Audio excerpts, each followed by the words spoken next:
September 16th, 1992. Now that's a date that lives in financial infamy, Black Wednesday. You've probably heard the legend, right? It's this high-stakes story of speculation, a national crisis, and one guy at the very center of it all, George Soros. You know, the man who broke the Bank of England. But is that what really went down? Was this whole thing the work of a single financial predator?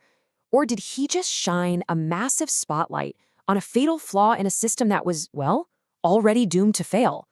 That's the big question we're going to unpack here. So first, let's just dive into the legend itself. It is a dramatic story, and it paints this picture of a financial titan single-handedly taking on and beating one of the world's oldest central banks. In this version of the story, George Soros is often painted as this, financial supervillain. The narrative is super simple and dramatic. He saw a weakness, he placed a huge bet against the British pound, and by doing that, he forced a national humiliation. But as you're about to see, the real story is, well, it's way more complex and a lot more revealing. Okay, so to get to the truth, we need to look past the personalities and really zoom in on the policy. Because long before George Soros ever placed that famous trade, Britain had basically locked itself into an economic trap. At the heart of this whole thing is something called the European Exchange Rate Mechanism, or ERM for short. Now, think of it like a club for currencies. The idea was to keep exchange rates stable and predictable before, the euro eventually came along. So countries agreed to keep their currency's value within this really narrow band against everyone else. And look, on the surface, stability sounds great, right? Who doesn't want that?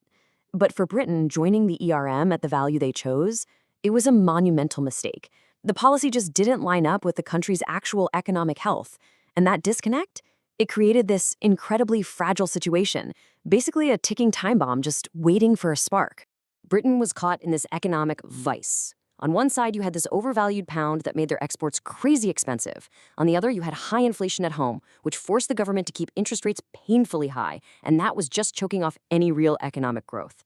The ERM policy was literally forcing Britain to hurt its own economy just to keep up appearances. And here is the crucial point. This wasn't some big secret. Anyone who was paying attention, from economists to currency traders, they could all see the strain. The market started to whisper, and then it started to shout, that this situation just could not last. It wasn't just Soros. A huge chunk of the financial world looked at Britain's commitment to the ERM, then looked at its struggling economy, and came to the same conclusion. Something had to give. The policy was fundamentally totally unsustainable. And once that realization really took hold, the outcome was pretty much inevitable. Speculators started shorting the pound, which is just betting its value would fall. And this wasn't some grand conspiracy.